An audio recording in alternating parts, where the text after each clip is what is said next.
Boa noite, amigas e amigos dos analistas. Às vezes eu me concentro assistindo a abertura do nosso programa e vejo o jornalista Herzog ali, vejo aquele Puma que representa o escândalo do Rio Centro, quando alguns militares forjaram um atentado lá e um deles, inclusive, acabou morrendo. Aí eu vejo alguns homens que passaram pelo comando do nosso Estado. Eu vejo o ex-presidente Fernando Collor de Mello descendo a rampa do Palácio porque foi execrado de lá, implorando não me deixem só, e acabou só. Vejo o fora Dilma e olho para o nosso país agora, para o nosso Estado. O que mudou? Nós continuamos patinando no mesmo molhado, continuamos morrendo na praia.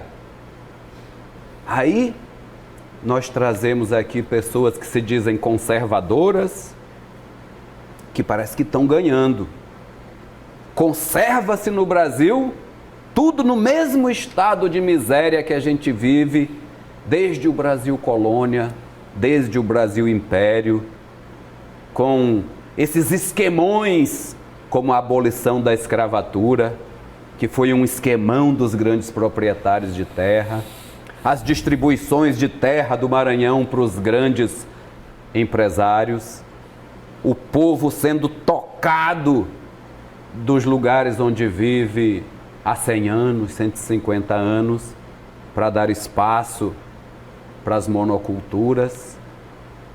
As nossas crianças e adolescentes, ao invés de estarem praticando esporte, dança, teatro e música, estão jogando sinuca e tomando cachaça e fumando maconha nos botecos das esquinas, das periferias que não tem água, não tem creche, não tem escola. E muitos dependem de uma assistência social. O país inteiro, a gente melhora e piora, melhora e piora. Alguém faz alguma coisa, outro vem e desfaz. Nós precisamos de uma coisa que os especialistas chamam de política de Estado e não de política de governo. Os governos passam, eles duram 4 anos, no máximo 8, mas tem que ficar para o filho, parece que agora tem que ficar para o pai alguma coisa também, para os parentes e por aí vai. Desde a família do presidente, que lá vem se envolvendo com tanta coisa, até o vereadorzinho lá de Maracassumé. Hoje nós vamos receber uma pessoa que é especialista, estudou isso e está à frente de uma secretaria que deve lhe causar bastante tristeza, porque nunca chega o que é para chegar. Eu digo isso com propriedade porque eu atuei na FUNAC por muitos anos com a professora Claudete. Por isso que eu me permiti me alongar um pouco hoje e vou logo pedindo desculpas, porque este tema me afeta. Hoje nós recebemos a secretária municipal da Criança e da Assistência Social, doutora Andréia Lawande. Doutora, seja muito bem-vinda aos analistas. Muito obrigada pelo convite. Amigos, me perdoem o excesso de palavras. Fiquem à vontade. Eu queria até contribuir também, né? Se pudesse. O Felipe também atuou muitos anos nisso como secretário de Juventude. Isso mesmo. Vamos lá. Nos conselhos. Então vamos começar, Clodoaldo, né, falando não somente das ações, mas vamos falar da sociedade civil. Secretária, nós vemos que o governo do Estado não tem conseguido alcançar a sociedade civil nas suas relações, né, de construção de políticas públicas. Isso é um fato que vem permanentemente essa reclamação. mas nós não recebemos essa reclamação do município. Como está hoje o Conselho Municipal da Criança e da Assistência Social? Aonde eles intervêm nesta política? Aonde eles propõem? Aonde se muda a história e se faz ela presencial? Perfeito. Em primeiro lugar, agradecer o convite, a disponibilidade de poder falar dessa política que nem todo mundo acompanha, conhece, e quando faz o retrospecto, vou viajando aqui e vendo como a gente consegue avançar. Primeiro, conseguir pautar assistência social como uma política pública. Historicamente, todo mundo muito imbuído de bondade, de bom coração, achava que podia gestar essa política. Eu me apresentei, eu sou Andréa Lawande, assistente social concursada da Prefeitura de São Luís. Então, por que eu estou demarcando esse lugar? Porque é a primeira vez que esse lugar ele vem sendo ocupado por alguém de cargo efetivo. Então, quando a gente traz isso, a gente traz uma coisa que falava muito bem. Os governos, pode ser 4 a 8 anos, mas o trabalho ele continua. E quando a gente traz a esse lugar alguém que é servidor efetivo, você traz a possibilidade de continuar a história de um trabalho realizado. Isso tudo vai facilitar uma relação que ela é histórica e que ajuda muito, e que é a relação que tu conheces muito bem, Felipe, que tem nos conselhos, articulado com as políticas públicas. Onde é que isso chega para a gente? Desde 2013, quando assumimos as Sencas, um grande cuidado era manter as equipes técnicas que já vinham caminhando nos conselhos, tanto na assistência quanto no Conselho da Criança. E tu sabes muito bem que o CMDCA tem uma história muito grande em São Luís, né? Tem um histórico muito forte de atuação. Então, com todas as dificuldades que se enfrenta, porque São Luís não está numa bolha, isolada de toda a dificuldade financeira, econômica, política, não está fora desse processo. Mas com tudo isso, nós temos perguntado agora há pouco, né? Os conselhos funcionando, no momento de pandemia, atividade remota, agora acontecendo uma plenária do conselho. Então, as ações continuam, o conselho continua tendo recurso do fundo, cofinanciando projetos nas comunidades, que você falava de vários lugares que não tem projetos, não tem intervenção. Temos muitos também que tem, que talvez falta até divulgar, até mais informações para ter acesso. Eu acho que esse movimento, a gente tem feito um esforço muito grande, pode ser melhorado, como toda relação, pode sim. Acho que pode facilitar, podemos ter mais diálogos, isso é uma premissa, mas conseguimos garantir ao longo desses 8 anos a realização de todas as conferências necessárias. Mesmo que não tivesse conferência nacional, São Luís teve as conferências municipais. E isso abre um canal muito grande de diálogo, porque quando você permite, e tu sabe muito bem enquanto poder público, você abre uma conferência, você se expõe, você está aberto para avaliação, mas também está aberto para uma construção coletiva, que ela te permite acertar e errar junto, né? Então, não é um processo isolado de um gestor. Isso facilita muito para a gente. Hoje os conselhos estão funcionando, sim, têm acompanhado, têm pautado. Recentemente, foi dada a posse em janeiro, um pouquinho antes da pandemia, aos novos conselheiros tutelares de São Luís. É paritário? Não, os conselheiros tutelares, que são... os conselheiros tutelares, mas os conselhos municipais continuam paritários. Sim, garantido. Então foi eleito um processo bem cansativo, vocês acompanharam pela mídia, bem cansativo, e aí traz um ponto muito sério, que tu lembraste. Muito cansativo por quê? Por uma fragilização enorme do CONANDA. O CONANDA, que historicamente tu conhece, saberia dar a condução para a gente, mas não teve participação. O CONANDA foi totalmente esvaziado. Então ficou cada município criando e procurando sua forma de fazer, seu amparo legal junto com o Ministério Público, e assim fizemos. E São Luís conseguiu, mais uma vez, fazer eleição para 10 conselhos tutelares. E aí é outro fato que é muito bacana. Nós estamos obedecendo uma resolução do CONANDA que diz para cada 100 mil habitantes um conselho. Então, São Luís, como mais de 1 milhão, 10 conselhos. Então, a gente consegue fazer isso num momento extremamente complicado. Alguém vai dizer, mas já estava na lei previsto que se colocasse. Tanta coisa está na lei, não se faz. Tanta coisa para ter vontade política de fazer, né? Então o prefeito vem nesse espaço, demarca que tem que se fazer, demarca a política da infância. O prefeito foi eleito prefeito amigo da criança, que era um mérito que o Dr. Jackson vinha aguardando há muito tempo. Então recuperamos este título. E ele vê a partir de quê? A partir do fortalecimento dos conselhos. Por isso eu acho muito bacana começar essa nossa fala a partir desse lugar. O nome das Sencas é uma curiosidade, né? O C da criança, que todo lugar do Brasil pergunta para a gente, ele vem acompanhando desde a querida saudosa Sandra Torres, desde o NAC, era o Núcleo de Atenção à Criança. Então esse núcleo foi evoluindo, ele passa a virar depois fundação, e a gente quando muda para a Secretaria em 2007, ainda mantém Secretaria Municipal da Criança, por entender que é uma prioridade em toda e qualquer gestão.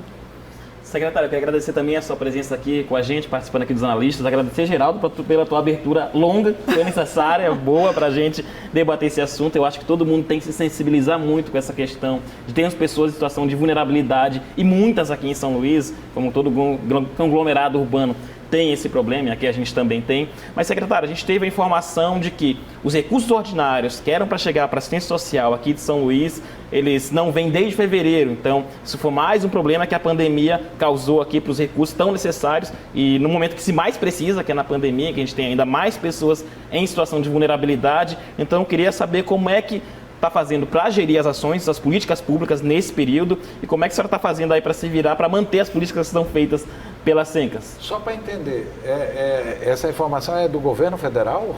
Isso. O dinheiro do governo federal é não, do ordinário, o ordinário, que é constitucional. que tem que chegar todo mês, não veio.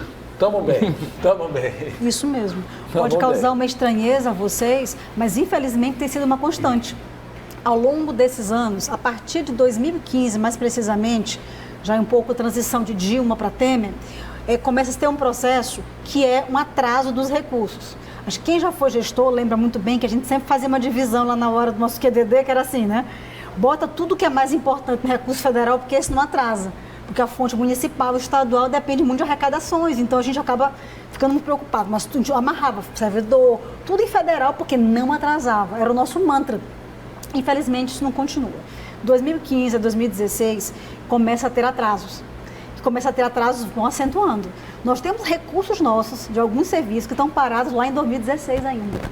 E eu quero até aproveitar e colocar aí o recurso mais importante, se dizer, recurso de combate ao trabalho infantil. Nunca mais se cofinanciou. Acho que esse foi o último, foi maio de 2017. Que o Maranhão ainda compõe um número, infelizmente. É o primeiro do Brasil. Acho que nós não estamos nessa colocação de primeiro, mas eu não consigo precisar agora, eu posso falhar a colocação do Estado. No trabalho escravo nós continuamos, sim, não é isso? Mas nós temos o ranking eu vi continua sendo. Nós temos 70... grave o problema, de qualquer maneira. Eu sei a numeração de municípios. 70 municípios maranhenses, eles apresentam maior incidência de trabalho infantil, né, dentro do Estado. Nós, São Luís, tem entre os 217 e 70. Né? Então, nós estamos ali, onde foi feito várias ações, mas tem uma coisa que ela é concreta. Você não vai combater trabalho infantil sem recurso. Você não vai conseguir fazer essa movimentação. Então, desde 2017, não recebemos mais de nenhum real. Se perguntar, acho que hoje o saldo dessa conta não dá 10 mil reais na conta. O que a gente tem. E aí é o que a gente tem lá para trabalho infantil. E aí quando tu pergunta como é que a senhora está se virando? Virando mesmo. E é um processo, além da dificuldade do município que ele atravessa, que não é só de agora com a pandemia, ele antecede a pandemia. Né? Então, você continuar priorizando. Então, em conversa com o prefeito, e aí eu assim, registro muito, o Edivaldo não só traz um técnico para a equipe, como ele prioriza essa política. Ele vai à contramão do que nacionalmente está se fazendo, né? Onde não se cofinancia, não entra com recurso, e a gente começa, gente, olha só, lá veio com minha lista de pagamento, né? Olha aqui, está faltando isso aqui. Então, mesmo as ações tendo sido empenhadas em orçamento federal, aguardando esse dinheiro chegar, ano passado, mais de 1,5 milhão de recursos que era para ter vindo do governo federal não veio. Então, entrou todo o recurso municipal. Porque, assim, a população, ela não sentiu o fechamento da imunidade, os servidores não sentiram atraso na folha de pagamento, porque quem entrou foi o município. Então, é muito complicado para a gente, de fato, manter isso. Hoje, eu presido o Colegiado Nacional de Secretários Municipais de Assistência Social, né? O secretário Macionais da SEDES foi eleito ontem para o FONSES, né, que é o Fórum de Secretários Estaduais de Assistência. Diz que agora o Maranhão está nessa dobradinha da assistência. Mas a gente vai trazendo uma realidade que ela é muito dura. Quando se recebeu recursos extraordinários, né, arrotou-se aí para todo canto como se estivesse com muito dinheiro lardeando. Ora, gente, se não entrou ordinário, isso não vai ser extra nunca. Estranho, né? Vamos lá. Vamos fazer aqui a nossa primeira paradinha, voltamos já já.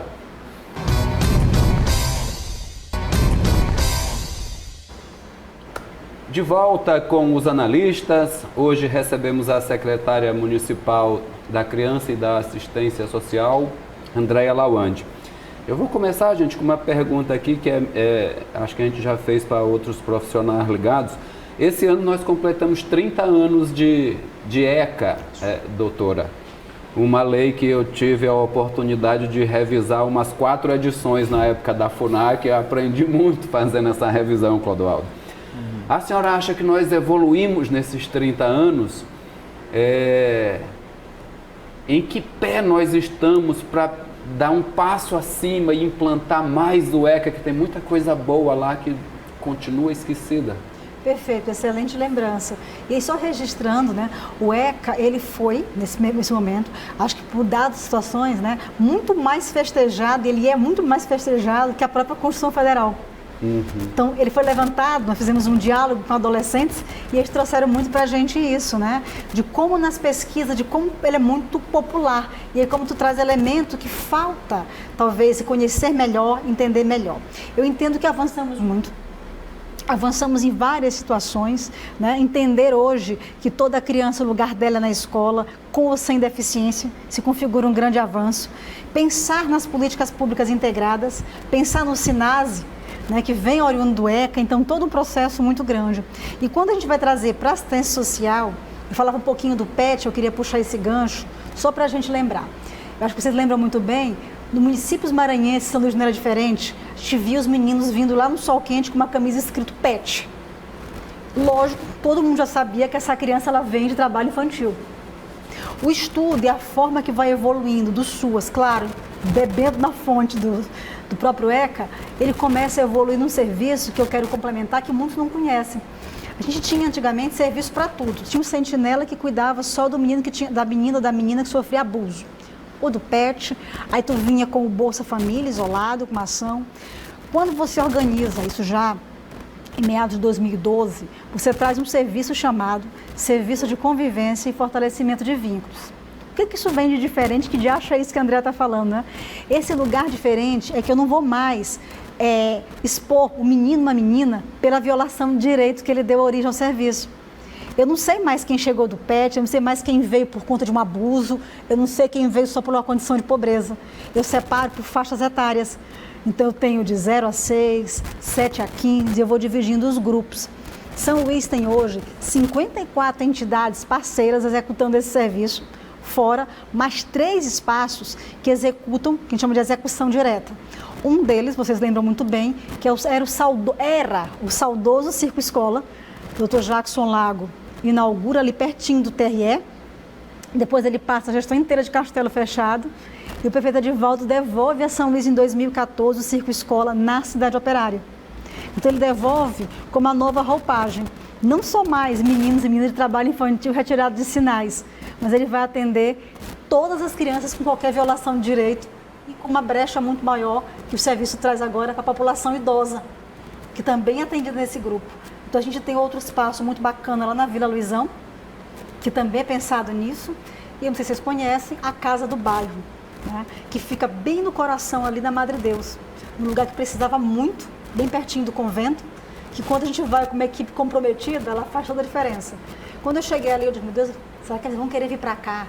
Tem um histórico de que aqui tem muita boca de fumo, como é que isso vai ficar? Quando a gente chega com a nossa equipe, eles disseram assim, secretária, que casa legal, é aqui que precisa do nosso serviço. E quando a gente começa a atender o público, atender as crianças e os idosos da casa, é que a gente entende que precisa ampliar mais serviços nessa área. Então, que serviços são ofertados ali? O que tu estava dizendo, teatro, dança, música, é o contraturno da escola. A obrigatoriedade se ele já foi incluído no programa Bolsa Família, ele tem que ter inscrição nessa matrícula escolar garantida, cartão de vacinação em dia e tem que estar participando de um contraturno da escola. Porque a gente pensa, imagina que para as crianças mais pobres, o que eu vou oferecer, né? Para o filho da gente, a gente quer ocupar um pulmão, natação, não sei mais o quê. E eu acabo não pensando nada no seu trabalho para profissionalização para quem é mais vulnerável. E o serviço de convivência vem dizer o contrário. Eu vou pensar música, eu vou pensar arte, eu vou pensar dança. Então, isso é uma evolução, sim. Acho que ele vem também trazido do próprio ECA, garantindo essa qualidade de serviço a quem mais precisa. Pois não, eu queria tratar de um assunto específico quando a senhora falou sobre todas essas ações e crianças do sinal, e eu lembrei de um problema muito sério que a gente enfrentou um pouquinho antes da pandemia, que está aí, que pareceu que ficou meio escondido durante a pandemia, que foi essa grande imigração de venezuelanos aqui para São Luís. Eu lembro de uma coletiva que a senhora concedeu junto com o secretário de Direitos Humanos do Governo do Estado, o Francisco Gonçalves, falando de quais seriam as ações. E o problema continua aí, está aí. Eu queria saber como é que está hoje, vocês têm esse levantamento de quantos e como estão vivendo esses venezuelanos até hoje aqui em São Luís, que ações foram tomadas nesse meio tempo e como é que está sendo gerido esse problema. Perfeito. Bom, em primeiro lugar, é legal identificar, desde aquela nossa coletiva, a gente já apresentava uma especificidade. Para São Luís, especificamente, vieram uma população venezuelana indígena, o Aral, que tem uma particularidade, que vai do costume, que vai de tudo, desde o dialeto. O primeiro contato nosso foi quem conseguisse traduzir o dialeto, porque não era espanhol. Começou essa primeira barreira de contato. Tá? Eles chegaram precisamente no finalzinho de abril para maio de 2019 e foram chegando. Chegamos a ter 200 venezuelanos em São Luís. Hoje estamos com um número de 28 famílias, correspondendo a 134 pessoas. Isso é adulto, crianças, idosos. Né? Temos a localização onde cada um fica. E o que foi feito ao longo desse período, que trabalho a gente vem realizando? Primeiro é um trabalho de ofertar os serviços, e como eu venho falando. Quando você oferta acolhimento, essa população ela tem uma especificidade. Ela não aceita ser acolhida com outros brasileiros. Fomos trabalhar para o acolhimento só para eles. Conseguimos um sítio, em parceria com a sociedade civil, para que pudessem ser abrigados. Também foi outro desafio, porque eles não queriam misturar uma família com outra família. Então teria que ser por famílias. E aquilo que a gente hoje entende como mendicância, eles têm uma leitura diferente da nossa de que é trabalho. Porque na Venezuela eles têm uma prática, são índios e são índios coletores, né? Então eles trabalham no período da coleta. Quando isso finda, eles vão fazer esse processo de recolher contribuições, ajudas, que para eles lá isso é uma prática de trabalho. Tanto que na organização deles aqui em São Luís tem horário. É de tanto a tanto pela manhã. Nós não conseguíamos nem entrar com as equipes de saúde se não fosse depois do intervalo do almoço. Tem especificidades.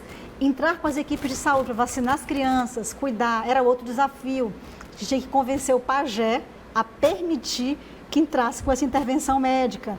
Né? O sepultamento, quando morreu uma criança aqui, tivemos que fazer o sepultamento acompanhando os rituais que eles são acostumados. Então, de todo esse desafio, nós conseguimos captar um recurso ainda no final do ano passado, porque aí foi outra luta com o governo federal. Eles implantaram um processo de interiorização. Então, o que era? Cada município tinha que dizer quantos venezuelanos queriam trazer para a sua cidade.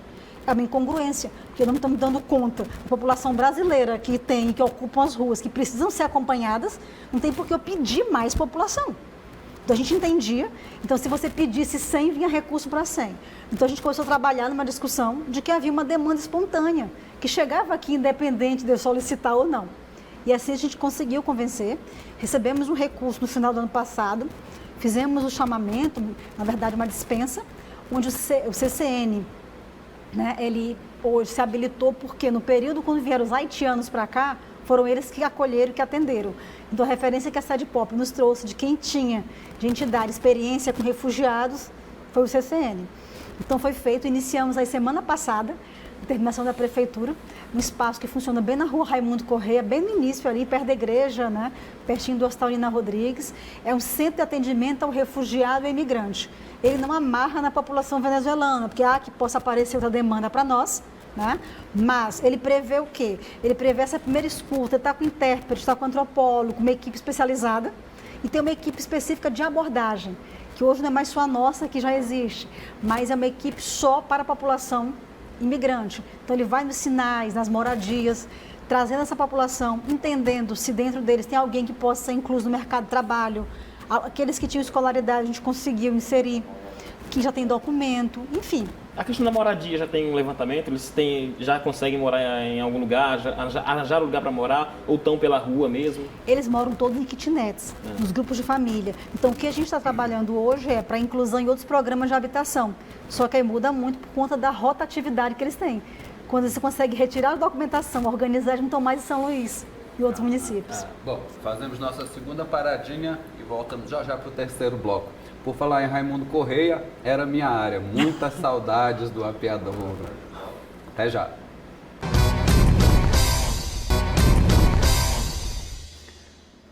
De volta com os analistas, hoje recebemos Andréia Lawande, secretária municipal da Criança e Assistência Social. Só para encerrar esse último assunto de população de rua, secretária, outro dia algumas pessoas me observaram que a população de rua aumentou nesse período de pandemia, aumentou desemprego, aumentou tudo isso, acho que é natural. Queria saber se a senhora se a pasta verificou esse tipo de coisa e qual é o tratamento que vem sendo dado para a população de rua. Bom, é super interessante fazer essa discussão, porque sempre há uma cultura, uma fala que ela é muito higienista. Né? Sempre todo mundo quer se livrar do problema, você não quer entender como é que é feito. E quando você pergunta que trato a gente dá, isso ajuda muito a gente poder contar com o apoio de todo mundo. Né? Bom, em primeiro lugar, nós temos hoje, é um cálculo que a gente faz, em média, em torno de 500 pessoas em situação de rua. Isso oscila muito. Sim. Quando foi na pandemia, nós estamos pensando em várias frentes de oferecer. Uma delas foi o alojamento provisório no Castelão, que nós pensamos para 100, fomos dividindo lá os quartos para que ficasse em cada treliche apenas uma pessoa, 3 por quarto, enfim, fazendo todas as medidas. E quando a gente foi, para nossa surpresa, porque a adesão não é simples para o acolhimento, né, que eu vou já tratar dela, de pronto, quase 100 pessoas no primeiro dia. Eu digo, gente, quando foi conversar, eles diziam assim, vamos ficar quanto tempo aqui, secretária? Estamos presos aqui por quanto tempo? Quando acaba essa quarentena? Então, o medo, né, o medo da Covid fez com que chegasse muita gente para o acolhimento. Nós acolhemos aí nesse período, nós encerramos agora em julho o acolhimento do Castelão, vou explicar o que foi feito, e aí nós encerramos com 352 acolhimentos, sendo que desses aí são acolhimentos distintos, sendo que tem gente que saiu, voltou, enfim. Quando a população começa a receber o auxílio emergencial e o povo parece que perdeu o medo da relação da pandemia, com eles não foi diferente.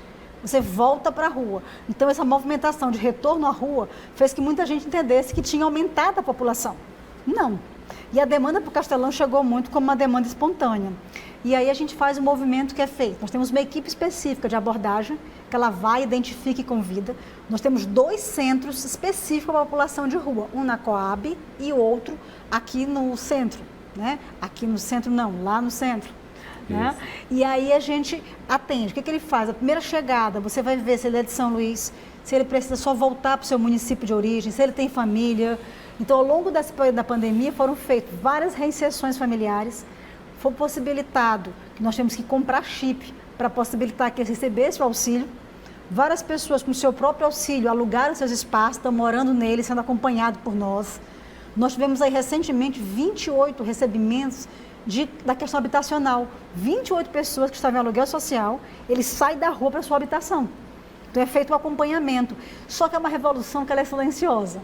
Ela não tem o efeito de uma obra, não tem a visibilidade, né? Então o Edivaldo trabalha, digo, de diferentes frentes. Ao mesmo tempo que tu faz uma São Luís em obras, tu faz um processo na vida de cada um, que a história vai contar depois aí, quando nós passarmos desse espaço, como ficaram e quantas vidas foram mudadas. Imagina, tem gente que não se importa em cuidar de vidas. Eu me importo muito e acho que todos deveriam se importar. Pois não, Felipe? Eu queria fazer uma leitura com a senhora, o seguinte, nós temos acompanhado aqui no Analistas algumas pesquisas em que já colocam, né, um fenômeno que pode estar vindo aí, Clodoaldo e Geraldo, de um prefeito que vai terminar o mandato com mais de 80% favorável. Eu acho que nós nunca vimos isso na história de São Luís, nem com Jackson Lago.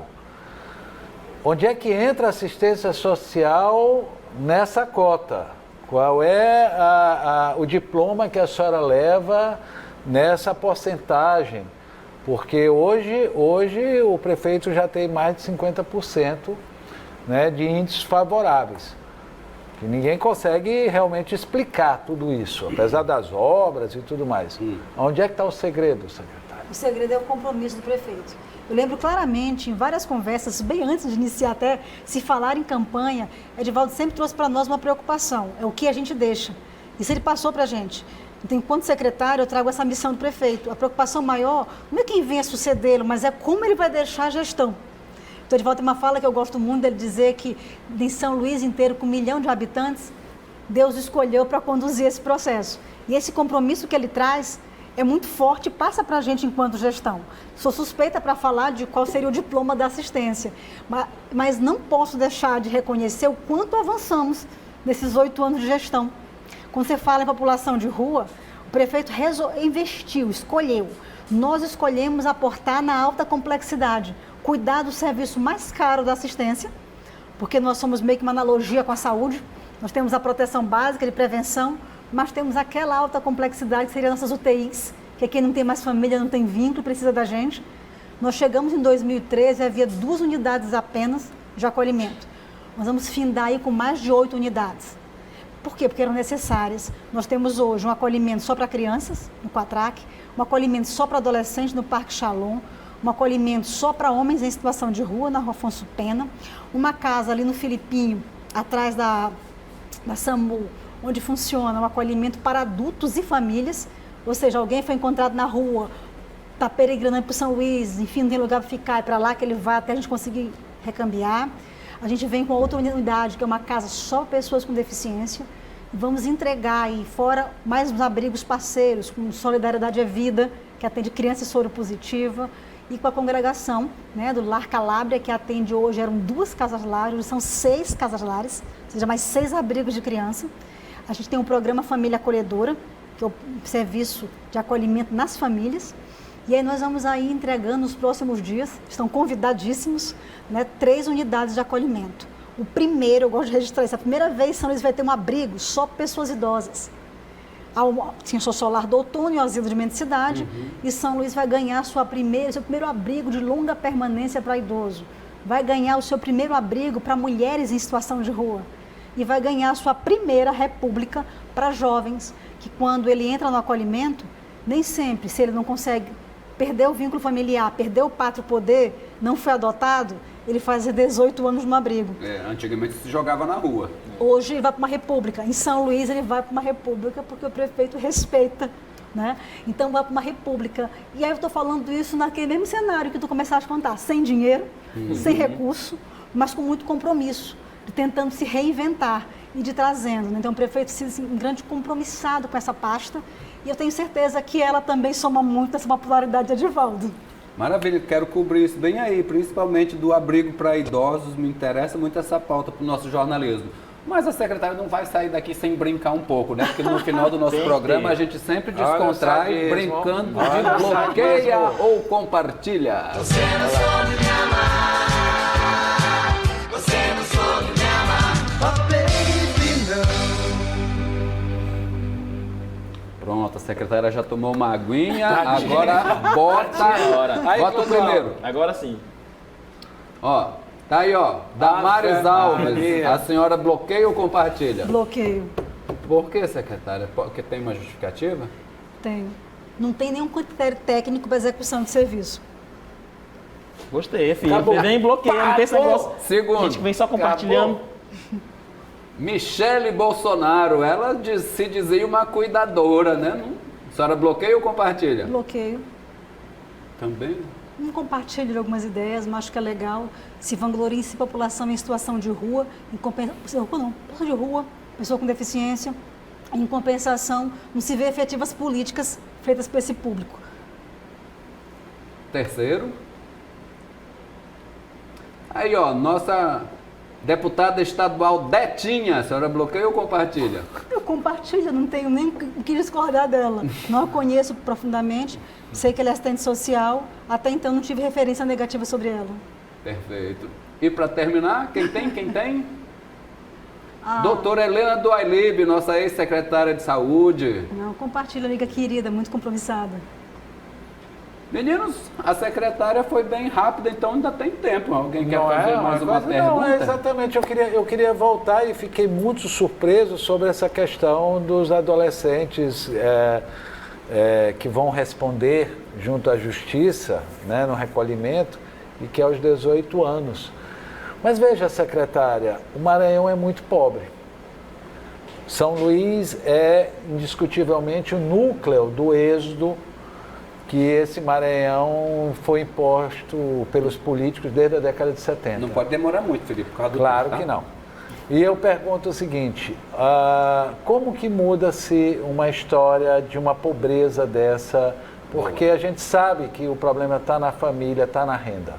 Boa. Tu colocaste muito certo, transferência de renda. Isso. Quando a gente está falando hoje do tão discriminado Bolsa Família, né, do tão criticado, o auxílio emergencial veio para dizer para a gente a necessidade, não de se implantar algo pontual, mas se pensar no Brasil de uma renda básica que possa garantir às pessoas uma submissão, mas a condição real de vida. E dentro desse lugar, não dá, quando se fala agora do auxílio, se fala da pandemia, tem um fenômeno que vai vir junto, o aumento do trabalho infantil. Que as famílias desempregadas vão puxar o menino que está fora da escola, que não tem nem como acompanhar virtualmente as atividades, para se somar na mão de obra de trabalho na rua. Então são N desafios que se faz, e desse lugar a gente tem um compromisso muito grande de pensar a distribuição de renda e de repensar serviços, assistência, quisera nós um dia no país não precisar da assistência social, porque tivesse distribuição de renda suficiente para que todo mundo pudesse ter condições igualitárias. Mas enquanto não se tem, se precisa efetivar a política de qualidade, educação, saúde, também assistência, que é a política essencial e que está nesse momento, antes, durante e depois da pandemia, atuando muito, né? E quem vem aí nos próximos capítulos, na próxima história, que Deus sabe quem seguirá, tem o mesmo compromisso que o prefeito tem, que tem o mesmo compromisso de cuidar desse lugar, que não traga para esse lugar alguém que não conheça, que não tenha sensibilidade, não de fazer o bem, mas de fazer o que tem que ser feito e o que é certo. Muito bem. Secretária, quero lhe agradecer, dizer que tenho certeza que os dois meninos, assim como eu, ainda tinha muita coisa para conversar com a senhora, mas nosso tempo acabou. Venha numa próxima oportunidade. Aqui a gente não tem esse negócio de não repetir os convidados, né, Felipe? Muito obrigado pela sua presença e meus parabéns pelo seu discurso, pela sua simplicidade e pela maneira direta com que a senhora enfrenta os temas. Muito obrigada, eu agradeço muito a vocês e parabenizo, né, por trazer esse tema tão importante para a gente, tão caro, que é a defesa da vida. Muito obrigada pelo compromisso de cada um de vocês em fazer desse espaço um espaço que divide, que compartilha de fato informação para quem mais precisa. Muito obrigada e me coloco à disposição sempre que for preciso. Obrigado. Felipe? Olha, santa paz, Clodoaldo. A gente só queria mais tempo. Pois é, né? A gente estava comentando aqui no intervalo que a gente tinha que ter apertado mais a secretária, porque ela está preparada. O prefeito está bem. O prefeito está bem com essa secretária. Nessa área está muito bem. É só deixar registrados que a secretária falou que é fundamental, viu? Como precisa de distribuição de renda para melhorar a questão de assistência social. E a pandemia mostrou pra gente, né? Quando ela trouxe esse dado pra gente de várias pessoas que estavam em situação de rua e graças ao auxílio emergencial puderam ter sua própria moradia, cara, isso me deixou assim maravilhado. Como mostra que a gente precisa mesmo mudar isso. Fantástico. Muito bem. Felipe, Clodoaldo, Juninho, Eltinho, Jorginho, toda a equipe da TV Guará, muito obrigado. Muito obrigado, secretária. Daqui uns dias é aniversário da cidade. Diga ao prefeito que eu adoraria tê-lo aqui na bancada dos analistas. Para isso, Felipe. Sim. Mas eu já tô, por todo mundo. Alá, Conceição. Alá, dona Conceição. Né? E eu quero dedicar o programa de hoje ao Coroadinho, onde eu tive o prazer de trabalhar com as crianças, ensiná-los a escrever poesia, contos, e publicamos 2 livros com os textos deles. Grande abraço a todos e até amanhã.